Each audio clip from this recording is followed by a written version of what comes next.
All right, these are my top 5 favorite punk records of 1975. So I just got 75,000 followers on Instagram. Thank you so much if you're following me, and if you're not, please do.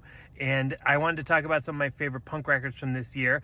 I know punk is not really established yet in 1975, but there's some really cool proto-punk records and some records that were very influential, and at least one or two that I think you can call punk. So number 5 is Neu, or Neu as they're actually pronounced in German, Neu 75. This is the third of the 1970s Neu albums. It's such a good record, even though the band is kind of breaking apart at this point, so half is really chill and ambient and half is more like proto-punk, but this is such an influential band. This whole krautrock scene was influential on so many different genres, but punk was definitely one of them, especially post-punk.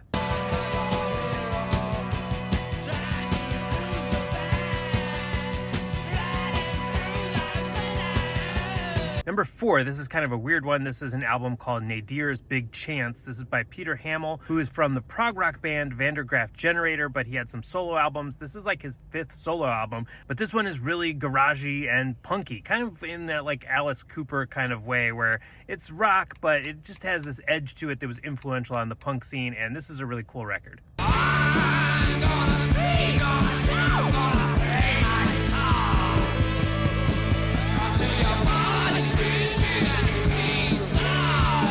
Number 3 is the pub rock band Dr. Feelgood. I love pub rock. I mean, punk didn't just totally come out of nowhere. This was kind of laid the foundation. A lot of the punk musicians were in the pub rock scene and were influenced by pub rock and played with these bands, and Dr. Feelgood is one of the biggest ones. They actually put out 2 records in 1975. The one I like more is the first one, Down by the Jetty. This one has a lot of the classics on there. It has like the song Roxette, which is where the band Roxette got their name from, but this one is really good if you haven't heard it. I followed you into a show.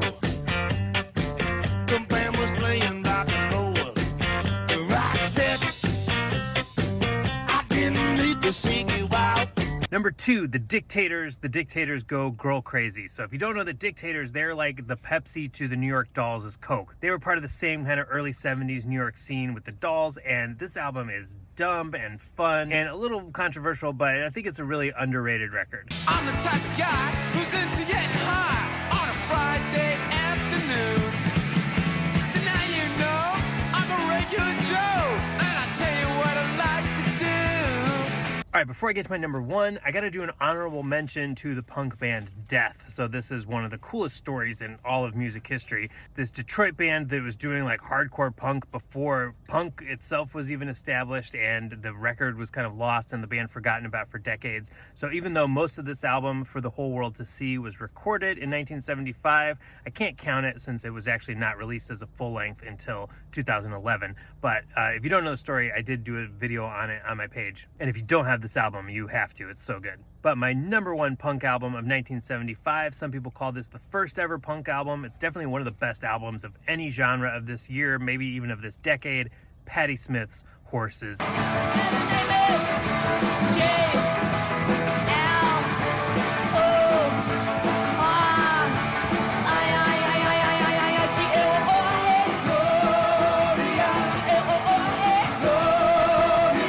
Just an absolute masterpiece from start to finish. From Gloria, Redondo Beach, Free Money, just the whole thing is just perfect. Love this album, and thank you so much for following me. And if I get to 76,000, then I'll do my 6 favorite punk records of 1976.